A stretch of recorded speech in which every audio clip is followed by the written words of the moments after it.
Piramal enterprises Piramal group की flagship company, जिसमें pharma, financial services, real estate सारे के सारे बिजनेसेस हैं।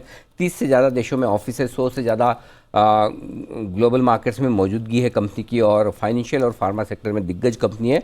फार्मा कारोबार के डीमर्जर को मंजूरी मिल गई थी, ये अलग से लिस्ट होगी। और साथ ही एक बड़ा एक्विजिशन पिरामल एंटरप्राइजेज ने किया है सितंबर 2021 में DHFL का भी। आइए मुलाकात करते हैं। पिरामल एंटरप्राइजेस के चेयरमैन अजय पिरामल साहब हमारे साथ कार्यक्रम में शामिल हो रहे हैं, जो कि 1984 से कंपनी के साथ जुड़े हैं। मुंबई यूनिवर्सिटी से साइंस ऑनर्स में आपने बैचलर्स किया है, Jawaharlal Bajaj institute of management studies से मास्टर्स भी किया है, हार्वर्ड बिजनेस स्कूल से एडवांस मैनेजमेंट प्रोग्राम किया है, MIT यूनिवर्सिटी से DPhil, और साथ ही IIT इंदौर से आपको डॉक्टर ऑफ साइंस की ऑनररी पदवी भी मिली है। पिरामल साहब, बहुत बहुत स्वागत है। धन्यवाद सर जी बिजनेस के लिए समय देने के लिए। सबसे पहले आपको बधाई। 12 अगस्त को NCLT की तरफ से आपके डीमर्जर को मंजूरी मिली है, फार्मा बिजनेस और एंटरप्राइजेस बिजनेस जो आप अलग अलग करना चाहते हैं। ये बताएं सर, इस मंजूरी के क्या मायने हैं, और क्या इसके बाद और कोई अप्रूवल आना बाकी है या सारी अप्रूवल्स आ चुकी है सर? इसका मायना यही है, एक जरूरी कि अब दो अलग अलग कंपनियां हो जाएंगी, दोनों लिस्ट हो जाएंगी। एक फाइनेंशियल सर्विसेज में होगी, उसका पिरामल एंटरप्राइजेज ही नाम रहेगा, और एक फार्मा में जिसे पिरामल फार्मा लिमिटेड रहेगी। तो इनका ये जो प्रोसीजर है, अब रिकॉर्ड डेट फिक्स होगा, उसके बाद जो भी NSE और सबकी लिस्टिंग गाइडलाइंस है, उसके हिसाब से मुझे लगता है कि ये लिस्टिंग ये अक्टूबर के दिसंबर की क्वार्टर इस साल में हो जानी चाहिए, और उस समय दोनों इंडिपेंडेंट लिस्टेड कंपनियां हो जाएंगी।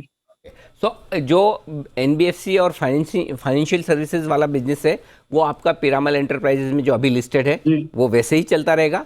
जैसे ही दूसरी कंपनी डीमर्ज हो जाएगी, उसके बाद अक्टूबर से दिसंबर के बीच में पिरामल फार्मा लिस्ट होगी, राइट सर? बिल्कुल बिल्कुल। ठीक। तो इसमें अभी भी सर इतना वक्त लगेगा कि अक्टूबर से दिसंबर तक का समय चला जाए? नहीं, देखिए कितना समय लगता है, मतलब जो भी प्रोसीजर है जितना जल्दी होगा, इसका ये मतलब नहीं है कि दिसंबर तक ही होगा, लेकिन प्रोसीजर में जो टाइम लगती है, अब नॉर्मल प्रोसीजर है वो लगेगा। Perfect sir. वैसे तो आपने जब ये अनाउंस किया था डीमर्जर, तब आपने बताया भी, फिर भी दर्शकों की जानकारी के लिए मैं चाहता हूं सर, एक बार फिर से बताएं कि इस डीमर्जर से शेयर होल्डर्स को किस तरह से फायदा होगा। तो एक तो डीमर्जर से ये फायदा है कि जो भी आज शेयर होल्डर पिरामल एंटरप्राइजेस के हैं, वो दोनों कंपनियों के शेयर होल्डर हो जाएंगे। पिरामल एंटरप्राइजेस जो फाइनेंशियल सर्विसेज में है, और दूसरी जो पिरामल फार्मा जो फार्मास्यूटिकल्स में है। इसके ये होता है कि आज दोनों कंपनियां काफी इनकी ठीक साइज है, और इनकी ग्रोथ की प्लान्स भी हैं। और जिस इन्वेस्टर को, कई ऐसे इन्वेस्टर होते हैं उनके सिर्फ एक ही सेक्टर में इन्वेस्ट करना हो, चाहे वो फार्मा हो या फाइनेंशियल सर्विसेज, इसलिए उनका चॉइस रहता है कि आपको अगर दोनों में रहना है तो दोनों में रह जाइए, अगर एक में रहना है तो एक में रह जाइए। तो इसलिए उसमें जो जिस इन्वेस्टर को जहां रहना है, जिस इंडस्ट्री में, वो चॉइस रहेगी। बिल्कुल परफेक्ट है कि दोनों तरह के बिजनेसेस। अब इन दोनों बिजनेसेस पे एक एक में राय लेना चाहता हूँ। पहले फाइनेंसिंग बिजनेस की बात करूँ, जहाँ पर आपका बड़ा स्ट्रॉन्ग होल्ड है। ये बताएं सर कि राइजिंग इंटरेस्ट रेट सिनेरियो में फाइनेंसिंग बिजनेस में किस तरह की ग्रोथ आप देखते हैं, और ये DHFL को लेने के बाद क्या रिटेल फाइनेंसिंग पे जोर है, या फिर जो आपका कोर स्ट्रेंथ होलसेल फाइनेंसिंग का है वहाँ पर फोकस रहेगा?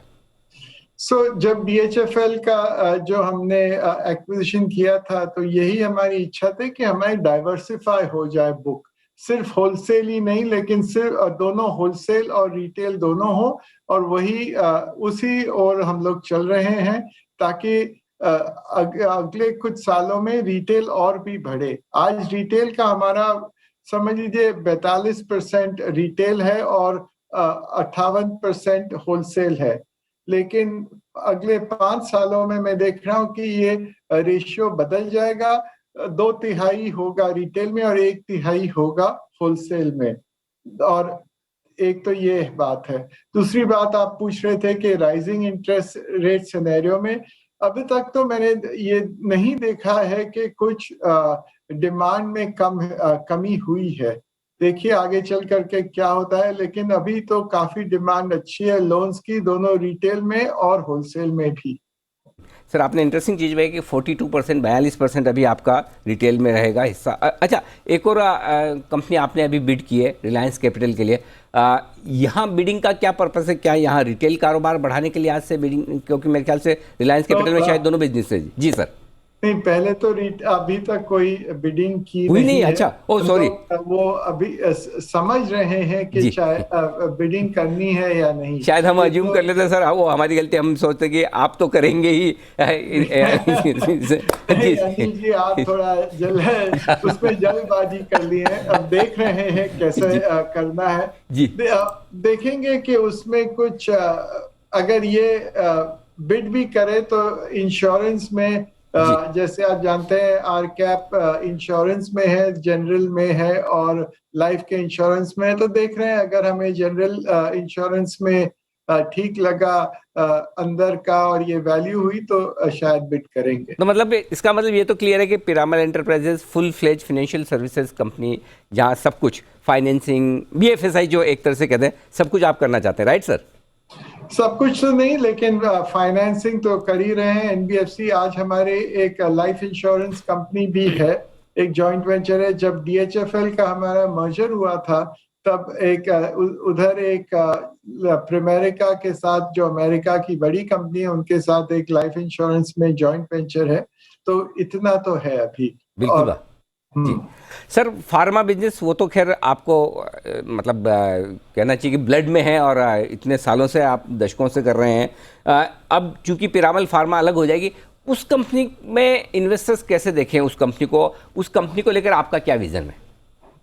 उस कंपनी को ऐसा देखें कि वो 3 अलग अलग सेक्टर्स में है। फार्मा में है, एक तो है जो कॉन्ट्रैक्ट मैन्युफैक्चरिंग है, वो जो ग्लोबल बिजनेस है। वो पूरा जो सेल्स होती है उसकी सब खाली विदेश में होती है। लीडिंग कंपनी जो ग्लोबली है उनके पास है, और ये ज्यादा ऑन पैटेंट ड्रग्स होती है और डायरेक्ट टू कंपनीज बेचते हैं। दूसरा बात है कि कॉम्प्लेक्स हॉस्पिटल जेनेरिक्स है। इसमें जो भी जेनेरिक्स हैं हॉस्पिटल को बेचते हैं, बट कॉम्प्लेक्स होते हैं, तो ताकि उनके केमिस्ट्री कोई डिफिकल्ट केमिस्ट्री हो या उनका डिस्ट्रीब्यूशन कुछ स्पेशल हो, वैसी तरह की प्रोडक्ट्स। और तीसरी है कि जो अपना इंडिया का प्रोडक्ट्स हैं जो ओवर द काउंटर ड्रग्स हैं। तो ये तीनों जगह में आप देखेंगे कि अब काफी डिमांड अच्छी है, और मुझे लगता है कि 15% ग्रोथ इसमें आने, कंसिस्टेंट बेसिस में आने की संभावना है। परफेक्ट।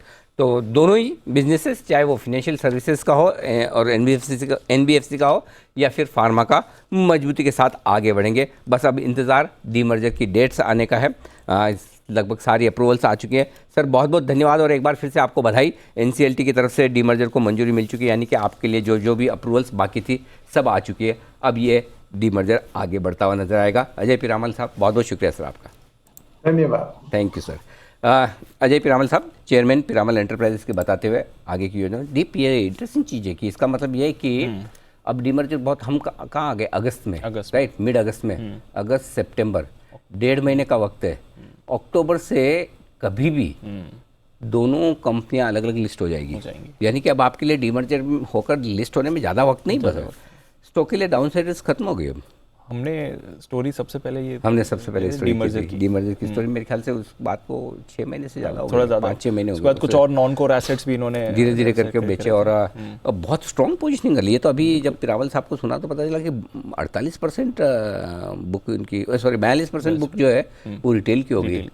तो काफ़ी स्ट्रॉन्ग डाइवर्सिफिकेशन किया है होलसेल और रिटेल पोर्टफोलियो में, जिसका फ़ायदा मिलेगा। तो ये डीमर्जर काफ़ी हद तक आपके लिए दरवाजे खोलेगा। एक चीज़ की जा सकती है दीप, जो मैंने बात करके समझी है, जो लोग इन्वेस्टमेंट करना चाहते हैं उनके लिए 3-4 महीने के लिए स्टॉक अच्छा हो सकता है। हाँ राइट। डीमर्जर का बेनिफिट आप डिलीवरी लेके रखिए।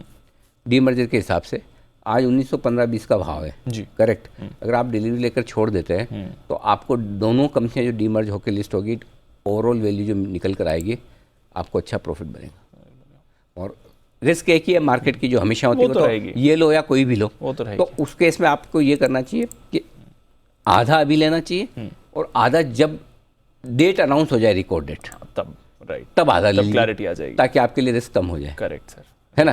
सो बट ये एक अच्छा इन्वेस्टमेंट का मौका दे सकता है। मार्केट रिस्क अपनी जगह है, मार्केट अगर 500 पे निफ्टी चला जाए तो 100 रुपये 150 रुपये ये भी गिर जाए तो बड़ी नहीं बात कर नहीं, सकते। वो तो अपनी जगह है। बट अदरवाइज अप्रूवल सारी आ जाना ये एक इंटरेस्टिंग और पॉजिटिव चीज़ है इस कंपनी के लिए। जी बिल्कुल। तो चलिए, बड़ा डेवलपमेंट चोपड़ा साहब से भी एक बार राय लेते हैं। बिल्कुल चोपड़ा साहब, पीरामल आपकी राय सर, स्पेशली इस डीमर्जर के बाद। देखिए, दोनों बिजनेस अलग अलग हैं, दोनों के रिस्क अलग अलग हैं। एनबीएफसी की जो थोड़ा बिजनेस है वो ज़्यादा रिस्की है एज़ कम्पेयर टू फार्मास्यूटिकल्स, और फार्मास्यूटिकल्स में पिरामल्स बहुत पहले से हैं। और मुझे लगता है जिस तरीके से फार्मा इंडेक्स भी नीचे पिटा पड़ा हुआ है, और यहाँ से फार्मा में मुझे फ़िलहाल रिवाइवल लगता है, आने वाले कुछ समय में यहाँ से अच्छी तेज़ी नज़र आती है अच्छी फार्मा कंपनीज में।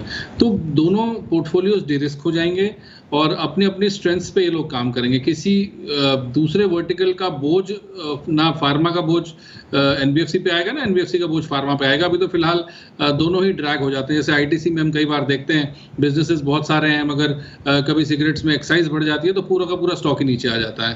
तो ये हमेशा अच्छा है कि बिजनेसेस अपने स्ट्रेंथ्स पे काम करें और उनकी जो वैल्यूएशन है वो मार्केट उनकी स्ट्रेंथ्स पे दे, बिजनेस के स्ट्रेंथ्स पे दे, बिजनेस की बैलेंस शीट पे दे। तो ये एक अच्छा वेलकम स्टेप है मेरे हिसाब से। और पीईएल के बारे में अगर आप मुझसे पूछें तो मेरा ये मानना है कि ये स्टॉक दमखम रखता है 2500-2600 जाने के लिए, और ये डीमर्जर के बाद तो और अच्छी पॉसिबिलिटीज खड़ी हो जाएंगी। ये है आपके लिए पीरामल एंटरप्राइजेस पर राय चोपड़ा साहब की तरफ से भी आती हुई दिख रही है इस वक्त।